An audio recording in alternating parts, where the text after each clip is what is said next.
So ito yung God according to God. Yung pagkilala natin sa Diyos ayon sa kung anong sinasabi ng Diyos patungkol sa kanyang sarili. Hindi sa sarili nating mga kuro-kuro. Ayan, so i-recap ko lang. Nabanggit din natin doon yung kahalagahan ng pagkilala ng Diyos. So nandito yung tinatawag natin na pananampalataya. Kapag nakilala natin ang Diyos, nagkakaroon tayo ng pananampalataya, nagkakaroon tayo ng natutunan natin kung ano yung true love, at natutunan din natin dito kung yung tinatawag na tunay na pag-asa, mga kapatid. At doon sa pananampalataya, nabuo yung pagsunod, gaya ni Abraham, sa ating pagmamahal, doon nabuo yung tinatawag na giving, at doon sa ating, dahil mayroon tayong pag-asa, natuto din po tayo, mga kapatid at kaibigan, na maghintay. Kaya ngayon, nandito tayo, dahil tayo po ay may pag-asa at naghintay sa ating Panginoong Jesucristo. Kaya sabi nga ng Titus 2:13, looking for that blessed hope, the glorious appearing of our great God and our Lord Jesus Christ. Ayan. So, ito yung mga unang banggit natin. Mayroon lamang isang Diyos, may isang tagapaglikha, na siya yung nag-iisang Diyos natin, at siya din naman yung ating tagapagligtas, at walang iba pinahayag sa bagong tipan. Yan ang ating Panginoong Jesucristo. At nabanggit din natin doon yung pangalan ng Diyos na binigay, yung tinawag na tetragrammaton na yung YHWH, which is Yod He Vav He. Ang ibig sabihin, kung basahin natin yan, I am that I am, na nakasulat sa Hebrews, sa Exodus chapter 3 verse 14. Pero kung isa-isahin natin yan, ang kanyang ibig sabihin, behold the hands, behold the nails. Ang ibig sabihin, He is the Creator and Savior. That is our Lord. That is our one God. Tumutukoy sa one God. And nandito yung tinatawag na YHWH. Pag sinabi natin sa Hebrew na Yah, ibig sabihin, our one God, the Creator. Okay? So kaya sinabing Yah. Pag sinabing Shoah, sa Hebrew, that is salvation. Kaya pag sinabi natin Yahshua, galing yan sa YHWH, that is our Creator and Savior. And dyan din nabuo yung pangalan ng ating Panginoong Jesucristo. Yahshua sa English is Jesus. Sa Greek, that is Jesus. Okay? Kaya ito rin yung prophetic, actually yung tetragrammaton, consider din siya sa isang propesya na pumapatungkol mismo sa ating Panginoong Jesucristo. Nasabi ni Thomas, hindi ako maniniwala hanggang di ko makita yung kamay ng ating Panginoon na pinagpakuan. So, hindi lang nagulat si Thomas doon. Hindi lang siya parang nabigla na sinasabi ng mga ibang mga grupo. Kundi yun ay pumapatungkol dahil alam ni Thomas yung prophecy patungkol sa behold the hands, behold the nails. Okay? Sa pangalawang tagpo natin, God's plan from the beginning, nandoon na yung ang Diyos ay alam niya, bago pa niya nilikha ang lahat ng bagay, siya ay alam na niya, mga kapatid, kung anong katapusan. Ayan. So, ibig sabihin, bago pa niya nilikha tayo, alam na niya that the man would sin. Tayo ay magkasala. Kaya dahil alam na niya tayo magkasala, siya po ay naghanda ng plano sa pagliligtas. Yun ang kagandahan, ganoon tayo kamahal ng Diyos. Na bago pa niya nilikha tayo, alam niya tayo magkasala, naghanda na rin ang Diyos kung paano niya tayo niligtas. At walang ibang tagapagligtas, kundi ang ating nag-iisang Diyos. Kaya nagplano siya na patungkol sa kanyang sarili, na sabi niya, He will come to save you. He will come to save us. Kaya siya ay pumarito, ayon sa kapahayagan sa laman, yun ang tinatawag na Logos, ang plano ng Diyos pumapatungkol sa kanyang sarili. Kaya sinabi doon, mga kapatid, sa Logos, the Word was God. Hindi sinabing the Word is God. Okay? Kasi pag sinabi natin the Word is God, magiging dalawang Diyos doon. Kasi ang Word ay kasama ng Diyos. Yes. Kaya sinabing the Word was God, kasi ito yung plano, was, past tense, ito yung plano ng Diyos na pumapatungkol sa kanyang sarili. Kaya nga, the Word was God, dahil yung laman ng plano na yun ay siya mismo, na siya ay mahayag sa laman, kaya tinawag siyang Emmanuel. Anong ibig sabihin nun? God with us. Kaya si Jesus Christ, nung naipanganak siya, sinabi doon, tatawagin siyang Emmanuel. Okay? So, bakit kailangan magkatawang tao ang Diyos or mahayag siya sa laman? Dahil ang Diyos ay Espiritu. Luke chapter 24, verse 39. Ayan, wala palang talata dyan, no? Ang Espiritu ay walang laman at walang buto, therefore walang dugo. At paano ba tayo maligtas sa ating kasalanan? Kailangan mapatawad ang ating kasalanan sa pamamagitan ng pagkabuhos ng dugo. Kaya yung Diyos na Espiritu nagkatawang tao para magkaroon ng dugo para ikaw at ako ay maligtas mula sa ating pagkakasala. Bakit hindi, kung dugo lang ang kailangan, bakit hindi yung katabi mo ang pwedeng ialay? Dahil pareho tayong marumi at walang ibang malinis na dugo kundi ang ating lamang Panginoong Kristo na pwedeng ipanghugas mula sa ating kasalanan. At yan ay sumisimbolo actually sa bautismo, matatanggap natin yan, the cleansing. Okay? Pangatlo natin na topic, the heart of God from the beginning. Ito yung tumutukoy sa pagmamahal ng Diyos. Okay? Binanggit natin doon ano yung pagmamahal. Kasi sabi doon, ang nakakilala sa Diyos ay kung sino yung nagmamahal, sila yung nakakilala sa Diyos. Eh paano yun? May mga hindi Krisyano na mayroon din pagmamahal. Yung iba nga, Brother Ricardo, is mabait pa nga sa atin, no? Oo, may totoo yan. May mga hindi nanampalataya na kung titingnan mo, mabait pa sa atin, mapagbigay pa sa atin, mga kapatid. Pero yan ba ay makonsider natin na pagmamahal na sinasabi ng Biblia? Ang pagmamahal po dyan, ito yung tinatawag na godly love. Itong pagmamahal na pumapatungkol mismo ayon sa utos ng Diyos. Okay? So much for that. Na-discuss natin yan nung last natin. At na-discuss natin yung John 3:16 pala, na may Diyos na nagbigay at ibinigay niya ang kanyang anak. At kung ibinigay niya ang kanyang anak, siya po ay Ama. Kaya tinalakay natin doon, sino ba yung Ama? Lahat ng yan ay tumutukoy sa ating Panginoong Kristo na siya yung Ama. Sino ba yung anak? Ang ating Panginoong Kristo din. Ayon sa mga talata. Kung siya yung Ama, siya yung anak, eh anong kanyang binigay? Ang kanya pong sarili. Ayan. Okay. John 3:16 at 1 John 3:16, ibinigay niya ang kanyang sarili para tayo po ay maligtas. Ayan, dahil mahal tayo ng Diyos, kaya mayroong pagbibigay. Ano ba yung kanyang binigay? Sarili niya. Paano niya binigay? Siya po ay, Jesus Christ ay namatay, inilibing at muling nabuhay. At tayo rin naman, kung mamahalin natin ang Diyos, tayo ay mamatay, malibing at muling mabuhay. Ang ibig sabihin nun, mamatay sa kasalanan, ibig sabihin, wala ng power sa atin yung kasalanan. Okay, yun ang ibig sabihin. Ang ibig sabihin, pagsisisi.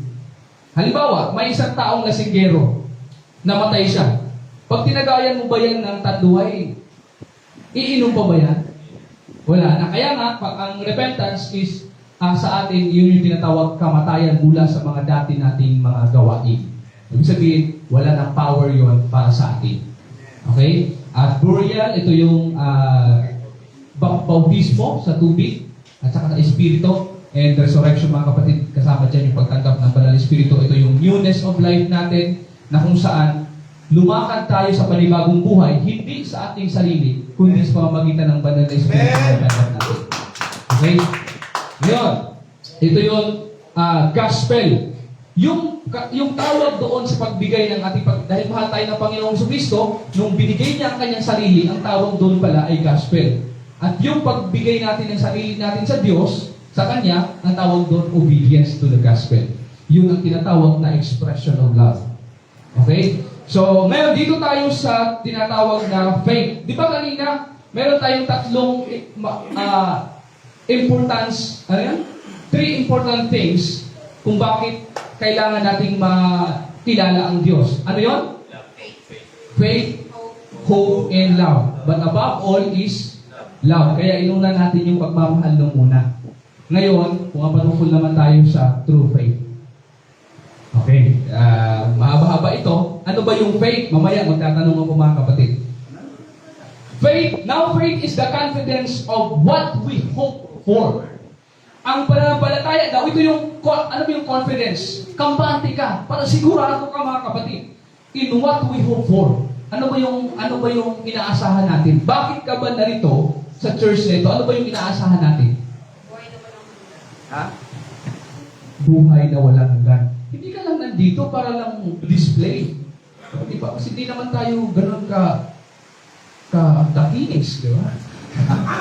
Tama si Brother Ricardo. Diba?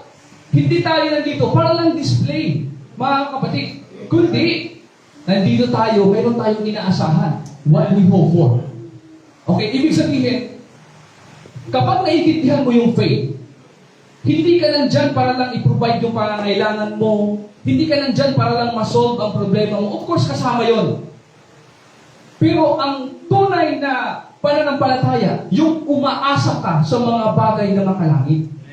Okay?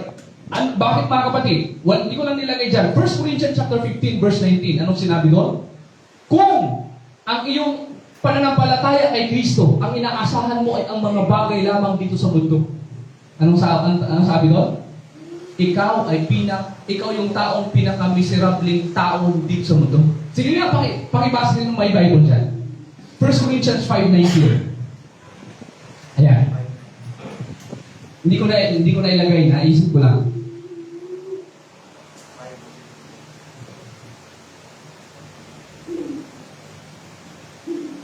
First Corinthians. 5:19. Walang 19. 15 pala, 15. 15:19. Ayan. Pasensya na. 1 Corinthians chapter 15, verse 19. Ayan.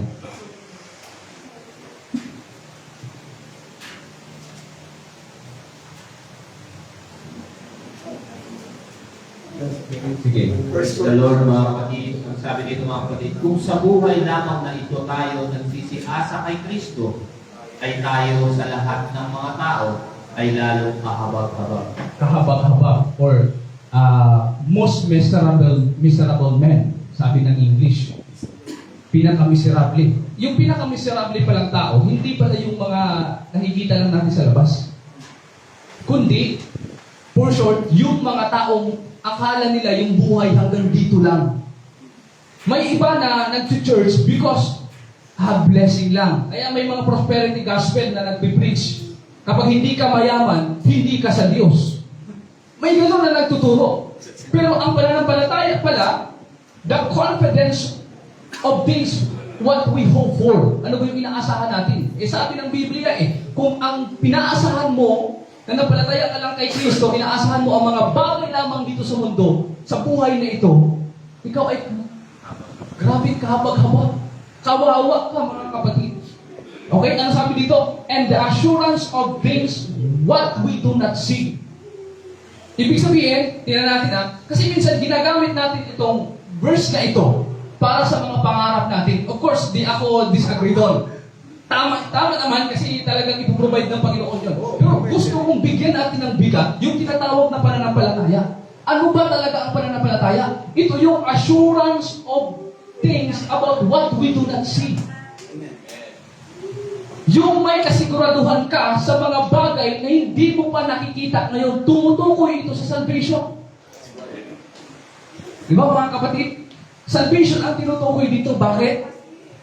Kasi, pag nangarap ka ng sasakyan, magkaroon ako ng pananampalataya, magkaroon ako ng sasakyan. Hindi ko pa nakita. Pag nagkaroon ka ng sasakyan, pananampalataya pa yun? Ang pananampalataya, assurance about what we do not see. So, ibig sabihin, although kasama yun sa pananampalataya, pero pag nandun na yung bagay na yun, hindi ka magstay dyan. Kapag binigyan ka ng trabaho o sasakyan, hindi ka manatili dyan tapos nakalimutan mo na yung nagbigay, kundi mayroon ka pang inaasahan. Pero it's not about material things. Ito ay tumutukoy sa salvation, mga kapatid ng bawat isa. Okay? Merong tinatawag na real faith. Ano ba itong tunay na pananampalataya? Ang tunay na pananampalataya, ito yung pananampalatayang merong pagsunod. Sino ba yung fathers of those who have faith? Si Abraham. Kaya si Abraham yung example natin. By faith, Abraham, when he was called to go out into a place which he should after receive for an inheritance, obey. And he went out not knowing whither he went. Bagamat hindi niya alam yung lugar, pero inutusan siya ng Diyos na yun ka manirahan, si Abraham po ay sumunod. Okay? Ibig sabihin, kung may legit na pananampalataya, merong peke. Tama ba? Kung may mahal, merong mura. Kapag yung katabi mo ay hindi mo mahal, mumurahin mo yan. Tama ba? Kasi, kaya lang naman nagmumura. Dahil hindi mo mahal. Tama ba? Lahat ng mura, hindi mahal. Saka kayo doon? Lahat ng piki, hindi original. Di ba? Kaya mga kapatid, kung mahal natin yung kapatiran, hindi nga natin minumura eh. Minamahal natin. Sa panahon na nagkasala yan, hindi natin minumura yan. Mas minamahal natin. For God loves the sinners, but not the sin. Okay? So, mayroong pananampalataya na walang kabuluhan. Kaya dito, papasok, may mga nagtuturo kasi mga kapatid, to be aware, na manampalataya ka lang, ligtas ka na. Oh. May ganon, ano? Narinig kayo? Manampalataya ka lang, Brad, ligtas ka na. Ang tanong, anong klaseng pananampalataya? Kasi sa Biblia, mayroong tinatawag na, ano yun? Walang kabuluhang pananampalataya. Anong ibig sabihin? Sabi dito, wait lang, hindi ko na ilagay yung talata. Sige, pakibasa na lang. 1 Corinthians chapter 15. Pasensya na mga kapatid, hindi ko na ilagay, no? Hindi ko na palitan. 1 Corinthians chapter 15, verse 1 to 2. Ayan. Hallelujah. Verse 1, ngayon ipinatalakitas ko sa inyo, mga kapatid, ang ebanghelyo na sa inyo ay aking ipinangaral, na sa inyo namang tinanggap na, siya naman ninyong pinananatilihan. Verse 2, sa pamamagitan naman ito, ligtas kayo kung matyagan ninyong iniingatan ang salita, ipinangaral ko sa inyo, maliban na kung kayo'y magsisampalataya ng walang kabuluhan. Ayan. Meron palang pananampalatayang walang kabuluhan, mga kapatid. Yan ang tatalakayin natin ngayon. Ano ba itong pananampalatayang walang kabuluhan? Mamaya, titignan natin ano din naman yung legit na faith, mga kapatid. Kaya pag sinabi natin pananampalataya, dapat natin, kapag sinabi manampalataya ka lang, ligtas ka na, abay, anong klaseng pananampalataya lang? Diba? Anong klaseng pananampalataya yan? Kasi sa Biblia, mayroong tinatawag the 4 kinds of faith. Ano ito? Number 1, the mistaken faith. Sincere but mistaken kind of faith. Ito yung mga tao na nagsisimba. Ipalagay na lang natin, ibang religion na lang. Ano? Buddhism, Hinduism. Yung mga yan, grabe mag-fasting yan, mga kapatid. Grabe, sincero. Yung nasa isang puso talaga nila yan. Pero maling pananampalataya. Do you think maliligtas? Mali eh. Sincere, but mistaken kind of faith. Kawawa itong mga tao na ito, mga kapatid, kasi buong buhay nila, ibinigay nila, na akala nila, yun ang tamang pananampalataya. Believe in a wrong object of faith. Ito yung mga taong sumasamba sa ribulto. Yung pananampalataya nila, talagang binigay nila yung buhay. Sabi ng Biblia, umaga pa, pinapasan nila yan eh. Pinaparada nila yan eh. Kaya lang, wrong object of faith. Para kang nagmahal sa maling tao. Masasaktan ka lang. Di ba? Kaya sabi dito, believe in false. Ayan. Small letter G actually yan. Pero pasensya. Believe in false God. Ayan. Kaya dito, Matthew 7:21, nakalagay dyan, maraming nagsitawag sa akin, Panginoon, pero hindi makapasok. Kasama dyan, Galatians 1:6, dahil iba yung gospel na kanilang dala. 2 Timothy 4:3, sabi dyan, maraming mga tao na pipiliin lamang nila kung ano yung gusto nilang marinig. Okay? Pangalawa, yung late faith. Ito yung pananampalataya na to seek is to believe. Diba? Sa atin kasi, believe muna bago mo makita. Pero dito, ito yung mga taong di ako maniwala hanggang di ko makita. Example dyan, yung si Thomas actually. Yung ganung ugali, to see is to believe. Di ako maniwala hanggang di ko makita. Ayan. Actually, may advantage din naman yan kasi gusto niyang ma-experience. Pero may disadvantage yan. Kagaya sa story ni Noah. Late na, nanampalataya sila, close na yung pintuan ng daong. Gaya ng story of 10 virgins. Wala na yung 5. Nasabi doon, naiwan na. Kasi to see is to believe. Kaso nung nakita nila, huli na ang lahat. Di ba? Kaya nga, may mga kanta ngayon, bukas na lang kitang mamahalin. Tapos, bakit ngayon ka lang? Di ba? To see is to believe, mga kapatid. Kaya sabi ng Hebrews chapter 3 verse 13 at saka Isaiah chapter 55 verse 6 na kailangan natin ngayon pa lang mag-decide na tayo patungkol sa ating pananampalataya. Kaya sabi nga ng faith kanina, the assurance. Kailangan mong siguraduhin. Kahit bagamat hindi mo pa nakita, kailangan mong siguraduhin. The assurance of things hoped for. Pangatlo, yung tinatawag na dead faith. Ito yung pananampalataya walang gawa. James chapter 2 verse 17. Okay? So pananampalataya walang gawa. O, halimbawa, binigyan ka ngayon ni Brother Van ng mula sa Grab na lechon. Maniwala ka lang na masarap yun. Huwag mong kainin, mabubusog ka ba? No. Ha? Nakatutok ka lang doon 24 oras. Parang may Enrique sa naniwala ka na mabusog ka nun, pero walang gawa. Huwag mong kainin, tutukan mo lang. Mabubusog ka. Hindi. Pangalawang araw, ano mangyayari sa iyo? Ganun ka pa rin. Unang araw, magugutom ka. Pangalawang araw, gutom na gutom ka. Pangatlong araw, ano mangyari? Ha? Hindi pa. Kaya ko pa. Ako, nilandat ako 3 days. Hindi ako kumain eh. Gutom na gutom na gutom. Mga 10 araw, kaya? Ha? Wala. Nakatutok ka lang doon. Sa pagkain na yun, naniniwala ka na makapagpabusog yun sa'yo. Huwag mong kainin. Anong mangyayari sa'yo 1 buwan? Nakaganon ka. Tawag na ng ambulance. Ha? 1 buwan? Patay kang bata ka. Ibig sabihin, panampalataya lang na walang gawa, patay yun. Okay? Mababasa natin yan, James chapter 17, 2:17, 20, 22, at saka 26, mga kapatid. Pang-apat na pananampalataya. Ayan. Ito yung tinatawag na civic faith. Faith with good works. Ayan. Faith with obedience.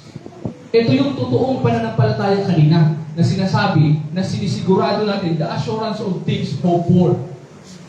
Bagamat hindi natin nakikita, sinisigurado natin. Pananampalataya na mayroong kalakip na gawa. Okay? Perfect faith. James chapter 2 verse 22, sabi doon, ang ating pananampalataya ay naging perfect kung mayroong gawa. Ayan. Ayan, magtatanong na ako ngayon. Sabi ng iba, salvation is a gift. Agree ba kayo doon? Na ang kaligtasan ay regalo ng Diyos? Ha? Kaya sabi nila, ang regalo di na kailangan pagtrabahuan, kaya faith alone lang. Tama ba yun? Ha? Hindi osas. Osas yan, osas.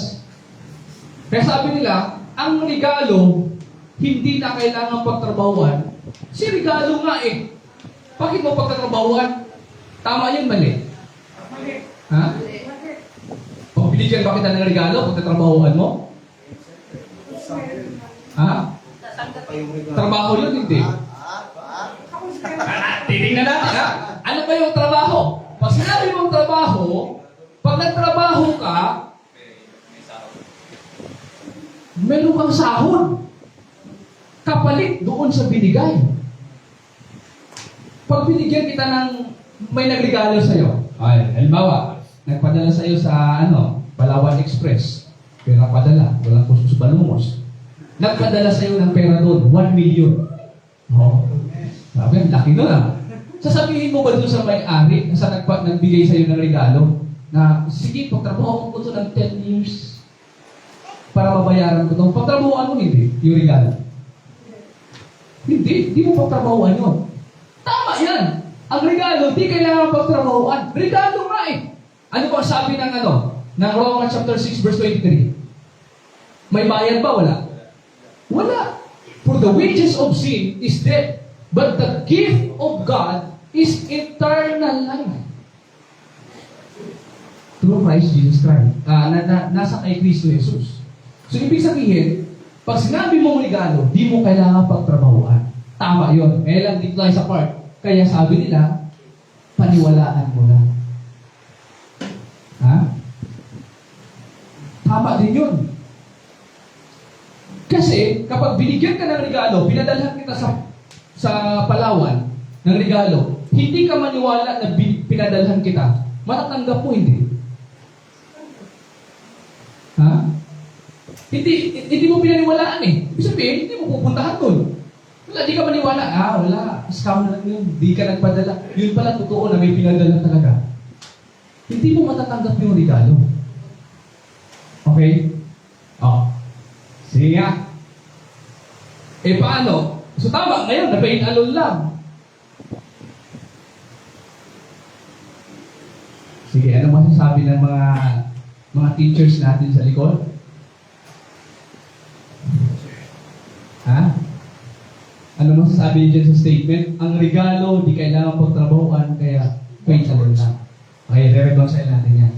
Tama ito actually. Si Mikanda. Sige. Ako niya kapatid. Ha? Di pagtrabahuan. Ganito. Ang regalo, tama yun, hindi kailangang pagtrabahuan. Yan eh. Paniwalaan mo lang. Pero hindi ibig sabihin, wala kang gagawin. Iba ang trabaho, iba ang gawa. Pag naghanap ka ba ng trabaho, sasabihin mo ba dun sa may nakita ka, anong hinahanap mo? Naghahanap ka ba ng gawa? Di ba trabaho sasabihin mo? Kasi nasahod yung inaasahan doon. Iba ang trabaho, iba ang gawa. Ayan, papasok tayo ngayon. Ano? Sige. Yung regalo, sabi dito, ano bang regalo sa atin dito? Kaloob. The gift of God, which is the Holy Ghost. Holy Ghost. Kaya tingnan mo yun. Pansinin mo yung sinabi nila, ha? Saan natin yan mababasa? Gawa. Sa libro pa lang, gawa na eh. Hindi trabaho eh. Ha? Tapos ng mga kapatid. Libro pa lang, gawa na eh. Walang trabaho dyan. Gawa 2:37. Ano sinabi doon? Nang marinig nga nila ito, ay nangasaktan ang kanilang puso at sinabi kay Pedro at sa mga ibang mga apostol, mga kapatid, anong tatrabahuin namin? Yun ba yung nakasulat? Ha? Anong gagawin namin? Tama yun. Gawa, hindi trabaho. Kasi pag regalo, hindi mo pagtrabahoan. Pero hindi ibig sabihin, wala kang gagawin. Dito yung mga tao, nagtanong sila, ano ang gagawin namin? Anong sagot ni Pedro? Wala kayong gagawin. Yun ba yung sagot niya? Sabi ni Pedro, and then Peter said, ano bang tinatanong dito ng mga tao?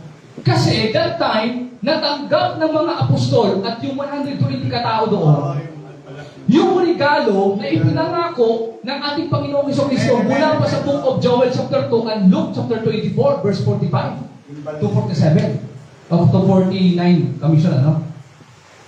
Na tatanggapin nila yung regalo, yung gift. Kaya pagdating dito, nagtanong yung mga tao, anong gagawin namin para ano? Para matanggap din nila yung same gift na natanggap ng mga apostol. Kaya ito yung ngayon yung sagot ni Pedro. Then Peter said unto them, repent and be baptized, every one of you in the name of Jesus Christ, for the remission of sins, and you shall receive the gift of the Holy Ghost. Ito yung gagawin. Hindi ito trabaho, kundi ito ay gawa. Nag-repent ka, hindi ka naman sinusuhulan dyan. Pwede ba yun? Suhulan ka, mag-repent ka? Hindi. Kasi ito ay gagawin. Repent and be baptized, every one of you, in the name of Jesus Christ. Bakit may Jesus Christ? Kasi nga, regalo eh. Punta ka ng Palawan, kuha ka ng pera doon, ilagay mo doon sa sender, walang pangalan. Manatanggap mo yung regalo? Hindi. Hindi. Kaya nga, regalo ito, dapat may pangalan. Kaya sabi ng Book of John, I will send you the Holy Spirit in my name. Sa kanya pangalan, regalo eh. May pangalan yan. Sabi dito, for the remission of your sins. Bakit? Para sa pagtanggap mo sa banal na Espiritu, ikaw ay malinis na. And you shall receive the gift of the Holy Ghost. Ibig sabihin, yung regalo ay merong kalakip na gawa. Okay, may sinasabi na naman sila. Salvation is a gift, kaya sabi nila, hindi tayo maligtas sa ating mga mabuting gawa, kaya faith lang, walang good works. May talata sila dyan. Oh. Saan natin mababasa yan? Ephesians chapter 2, Titus chapter 3, mga kapatid. Yun ang basis nila. Faith lang yung kaligtasan. So, titignan natin ha. Sabi nila kasi, hindi daw kailangan ng mabubuting gawa. Agree ba kayo na ang Diyos natin ay Diyos ng kabutihan? Kaya kung ang Diyos natin, Diyos ng kabutihan, tapos ikaw na kumbaga, nagkiklaim na anak ng Diyos, tapos hindi ka gumagawa ng mabuti, sigurado ka ba talaga na anak ka ng Diyos mo? Anong apelido mo, Brother Kakay? Ha? Angeles. Anong apelido ng tatay mo? Angeles o apelido ng tatay mo, kaya ka naging apelido mo, Angeles rin. Pag hindi ka Angeles, baka sa kapitbahay ka. Simple lang, kung ang Diyos na sinasamba natin, Diyos ng kabutihan, normal na tayong mga anak, gumagawa ng kabutihan. Good works. Pero maraming mga nagtuturo na faith alone lang, minus good works. Hindi na kailangan ng good works daw. Okay? O ngayon, titingnan natin yung ibang mga talata. Kung faith alone lang, hindi na kasama ng good works. Tingnan mo ha.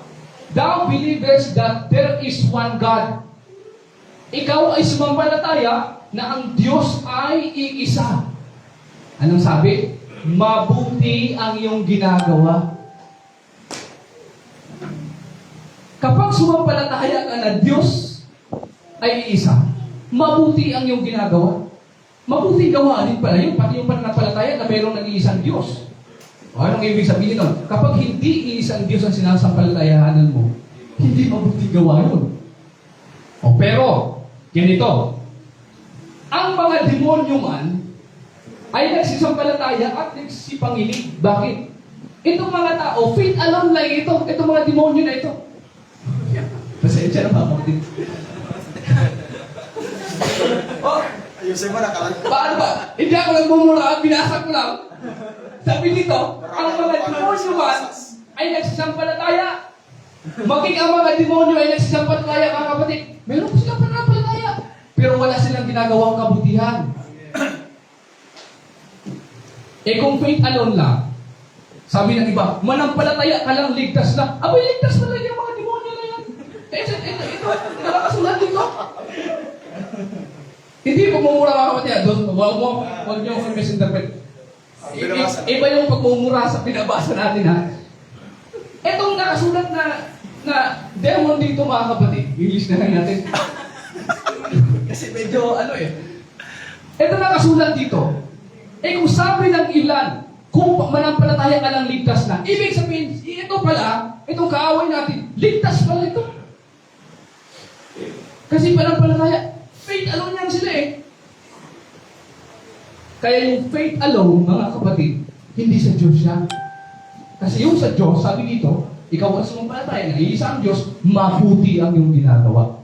Next verse. 3 John chapter 1. Verse 11, sabi niya dito, minamahal, huwag mong tularan ang masama. Utos na ito ng Diyos eh. Bakit marami nagtuturo na hindi na kailangan ng kabutihan? Panampalataya ka na. Kundi ang mabuti, ang gumagawa ng mabuti ay sa Diyos. Ang gumagawa ng masama ay hindi nakakita sa Diyos. Tingnan niyo mga kapatid. Dahil sa Diyos tayo, normal sa atin, nagagawa tayo ng mabuti. Mamaya, tatalakayin natin, ano ba yung sinasabing gawang mabuti na makapagliligtas sa atin? Bakit sinabi ng Efeso 2:8, hindi kayo naligtas sa inyong mga mabubuti gawa? Mamaya, titingnan natin yon. Ano pa? Galatians 6, verse 9-10. At huwag tayong mga pagod sa paggawa ng mabuti, sapagkat sa kapanahunan ay, yan mga kapatid, huwag ka daw mapagod sa paggawa ng mabuti. Yung sa panahon ng preaching na hindi ka natutulog, mabuti yun, masama. Mabuti yun. Parang wala nag-amen ha.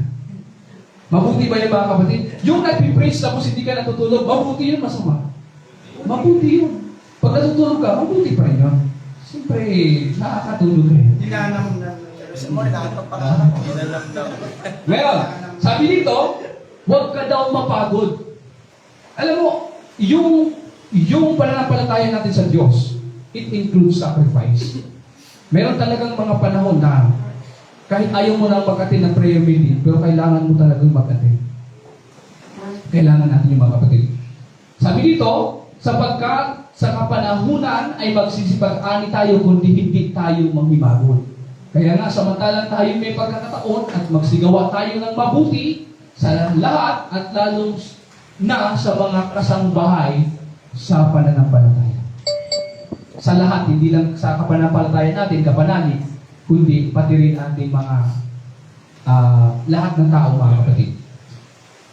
1 Thessalonians 1:3 na aming inaalalang walang patid sa harapan ng ating Diyos at Ama ang inyong gawa sa pananampalataya, pati pala yung pananampalataya ay gawa, at pagpapagal sa pag-ibig at pagtitiis sa pag-asa ng ating Panginoong Kristo. Next verse, Matthew 5:16. Sabi dito, let your light so shine before men that they may see your good works. Unos ito ng ating Panginoong Kristo. Lumiwanag ng gayon ang iyong ilaw sa harapan ng mga tao upang makita nila ang inyong masamang gawa? Mabuting gawa. So kailangan pala mga kapatid ng mabuting gawa. Next verse.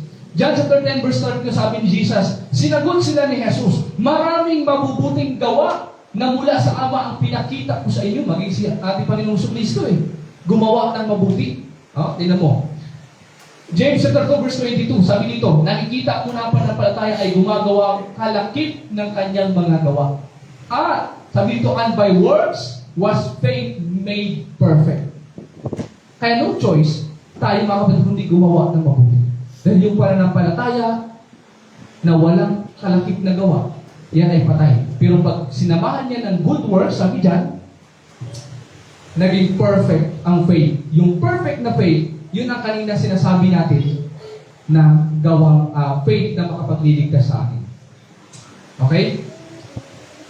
Ngayon, may sinabi ang dito. May sinabi ang Ephesians chapter 2, verse 8 to 9. Ano sinabi doon? For by grace you have been saved through faith. Okay? Ano yun? Not by works which we have done. Hindi sa mga mabubuting gawa na ating ginawa. Kung ang pananampalataya kailangan gawa, bakit sinabi ng Efeso 2:8-9 na hindi tayo naligtas sa pamamagitan ng ating mga gawa? Mabubuting gawa yun. Sino mong sasagot dyan? Wala. Diyan sa likod, meron? Sinabi ng Efeso 2:8 na sa pananampalataya naligtas tayo, hindi sa pamamagitan ng ating mga gawa. Kanina sabi kailangan ng gawa kasi patay ang pananampalataya kung walang gawa. Bakit sinabi ng Efeso 2:8 na hindi kailangan ng gawa? Brother Van? Yung una talaga manampalataya ka, magbubunga na lang sa gawa. Magbubunga sa gawa. So ano yung nagligtas doon? Yung pananampalataya o yung gawa? Yung faith muna. Faith ka na ng palataya, wala kapatid. Kasi pag nagpalataya ka, gagawa ka na. Okay. Diba? Pero saan doon yung nagligtas? Yung gawa o yung pananampalataya? Wala ng palataya. Pananampalataya. Ibig sabihin, yung Mark 16:16, At sa ang sumampalataya at mabautismuhan, yung pagbautismo ba, mabuting gawa yun? Ha? Mabuting gawa yun? Agree ba kayo doon? So, ibig sabihin, yung nakapagliligtas, yung pananampalataya lang, hindi yung bautismo, kasi hindi sa mabuting gawa siyempre, kapatid, pag sumampalataya ka na, magpapabautismo ka na. Magpabautismo. Pero, doon sa pananampalataya mo na nagpabautismo ka, saan doon yung nagligtas? Yung pananampalataya o yung... Kasi sabi ng Efeso 2:8 9, na hindi tayo naligtas sa ating mga gawa, kundi sa pananampalataya. Acts 2:38 na, sumampalataya na. Manampalataya may gawa. Pananampalatayang may gawa. Okay? So, pero saan doon ang nagligtas? Yung may gawa or yung gawa mismo or yung pananampalataya? Pareha. Ha? Bakit sinabi yun ng Efeso 2:8? Yung ano yun, pananampalataya. Basahin nga natin sa Tagalog, Efeso 2:8 to 9. Ayan, may 10 minutes na ako mga kapatid. Praise the Lord. Ephesians 2:8. Sapagkat sa biyaya kayo rin naman ligtas Sa pamamagitan ng pananampalataya. At At ito'y hindi- hindi sa inyong sarili. Ito'y kaloob ng Diyos. Hindi sa pamamagitan ng mga gawa upang ang sino man ay huwag mag Hindi pala sa pamamagitan ng ating mga gawa eh. Bakit ko sinama ito mga kapatid? Dahil madalas natin itong makasalubong. Kung lalo na may mga nagpipreach din. Marami kasi nagtuturo nito. Na ang pananampalataya wala nang gawa. Ginagamit nila yung Efeso 2. Ay, dagdagan pa natin. Titus 3:5. Sige nga. Tingnan natin.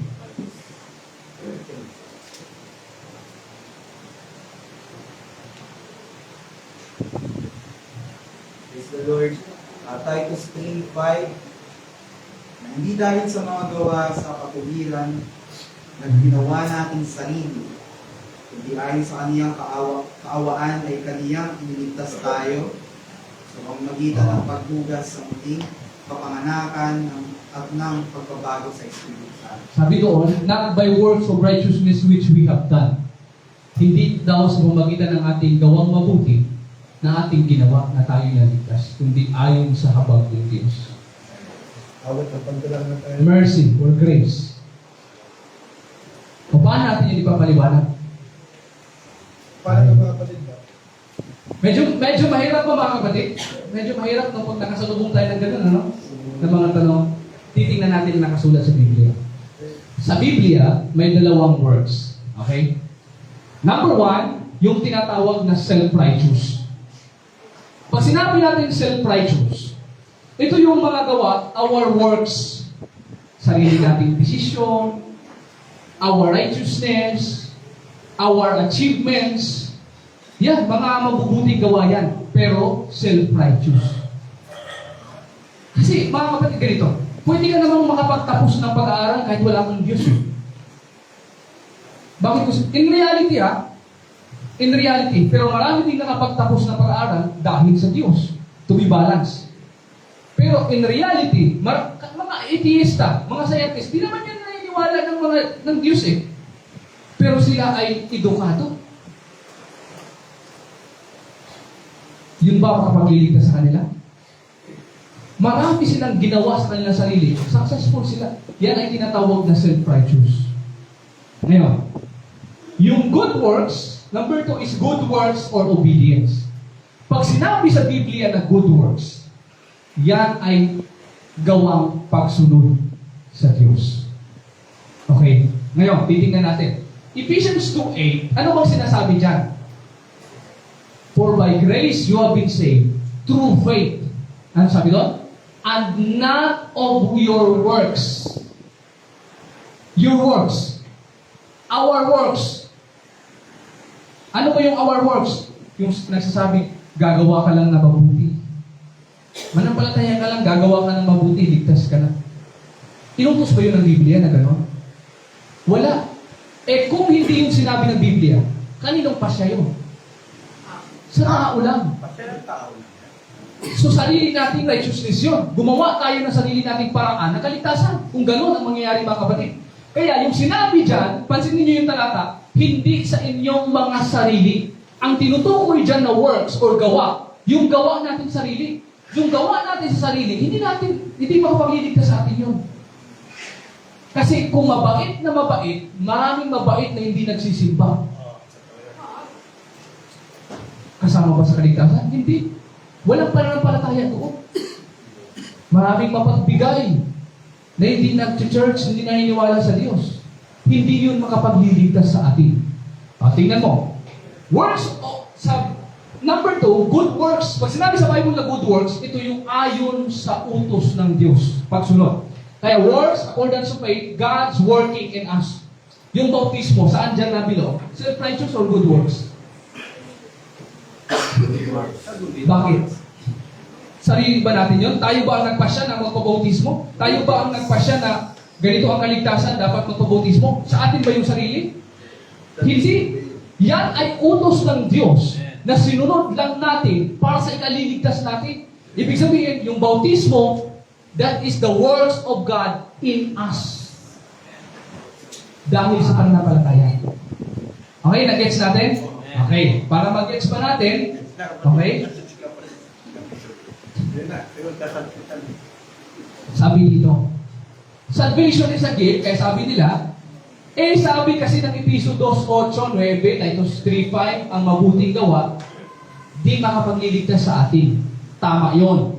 Ang tinutukoy dyan, yung mabuting gawa na sa sarili natin. Hindi yung good works na sinasabi ng Biblia. Kasi every time binanggit ang good works sa Biblia, okay, sinabi ng good works, that is obedience to God. At titingnan natin, ang problema dito mga kapatid, pinutol kasi nila yung basa. Tingnan nyo Sabi dito, not of works, lest any man should boast.